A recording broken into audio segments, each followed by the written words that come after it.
Hey everyone, welcome back to the channel. Today we're going to take another look at Palantir. So in the last 6 months, Palantir is down around 70% from a high of 21 a share to about 750 currently.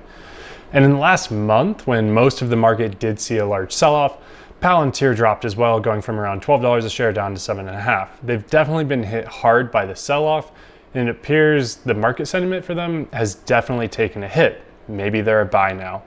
So they recently released Q1 results, which were strong. They had a net loss of 101 million, but if you actually back out stock-based comp and other income, they would have actually turned a profit of around 100 million. And you can argue that adjusting for stock comp shouldn't happen, and I would probably agree with you, but still the business is looking good. And if you only adjust for the other income, they would actually only have a net loss around 40 million, which is much better than any previous quarter that I've looked at. The other income item also, it appears to just be a loss relating in the fluctuation of marketable securities, which is to be expected. When a large market sell-off happens, any stocks are going to go down. They did realize an $11 million loss, and then the other was a $50 million unrealized portion. But this still has to flow through the income statement. I actually have a video I'll link where I talk in depth about this issue that impacts a number of companies having to report marketable security fluctuations on the income statement. But anyways, on the earnings release, they have actually issued revenue guidance through 2025 as well, stating it'll be 30% annually or better. So we're going to actually use this amount in our model. And the last thing to quickly hit on before jumping into DCF is stock-based compensation. And it is trending in the right direction. It's still high, but it's only 80% of the amount of stock-based comp that we saw in Q1 of last year. I expect this will actually normalize as a percentage of revenue in the next 5 years or so as revenue continues to grow. So now let's hop into the DCF and quickly walk through a few changes I've made. If you haven't watched my Palantir videos before, I have 4 different kind of DCF scenarios I look at in relation to stock-based compensation. All 4 tabs in this model will have the exact same assumptions except for the stock-based compensation. On the first tab here, we are actually looking at a DCF that completely removes stock-based compensation from our valuation. And it ignores it as being a cost due to it being free to the company, even though it would actually impact investors.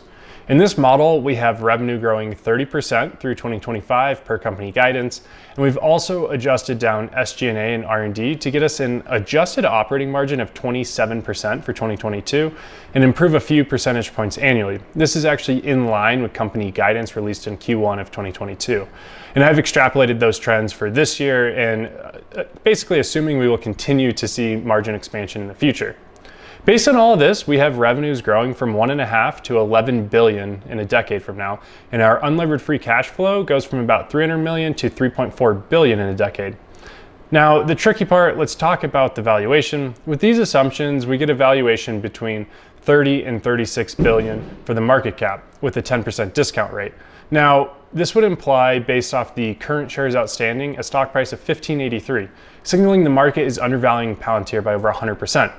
Now, I've actually added a few calculations as well. If you didn't watch my recent video last week, I talk about the fully diluted share count of Palantir and show you how to calculate this, but I think this is a much more relevant metric to use. So now if we're to believe Palantir is undervalued and will appreciate above $8 a share, then actually the current options they have for management will vest and dilute shareholders significantly. So there's actually 2 scenarios I've added to show the share price post-dilution.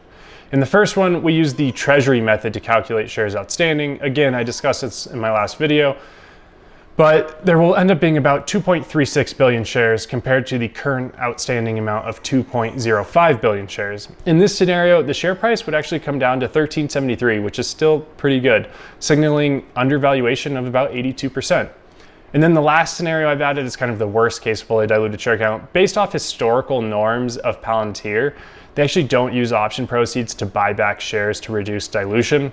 So in this case, we would have a fully diluted share count of 2.53 billion shares compared to the 2 billion now. And this would give us a price of $12.80 a share based off our model, which is still actually 70% undervalued of current price. Now, quick reminder, this entire scenario assumes no stock-based compensation.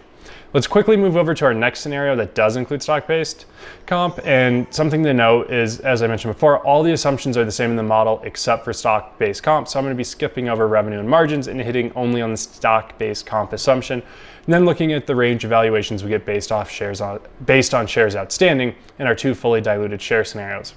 The first scenario, we take a high level assumption for stock comp, and we have it decrease as a percentage of our revenue annually until we hit around an industry norm of 8%. We end up with a valuation in this model between 22 and 28 billion, which based on current shares outstanding, this will actually translate to a share price of $12.03, which implies actually about a 60% undervaluation. Now, if we look at fully diluted shares and use the treasury stock method, with the 2.3 billion shares outstanding, we actually get a share price of $10.67, implying a 41% margin of safety or undervaluation.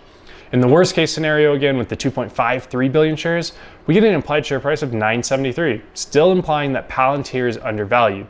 I have two more scenarios where I use industry averages to calculate stock comp, but it's probably a bit overkill to talk through those. In these scenarios, which you can actually poke through by downloading the model that's linked below, you'll actually see we get to the same conclusion that we've been getting. Palantir is currently undervalued if you believe management's guidance for revenue growth and margin expansion over the next 5 years.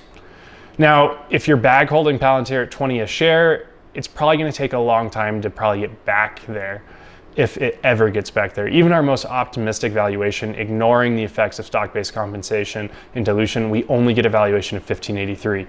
And with rates continuing to increase, it'll probably impact stock valuations more and decrease valuations as rates continue to go up. However, at the current price, it might be a good play to take a position in. I may actually look at building a small position and see if we can't get a strong quarter and positive net income that the market reacts really well to. And maybe the stock will move up kind of quickly to the $10 to $12 range where it's probably more fairly valued.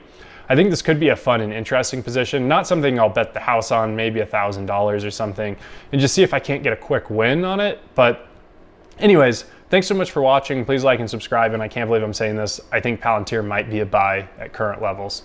Thanks so much.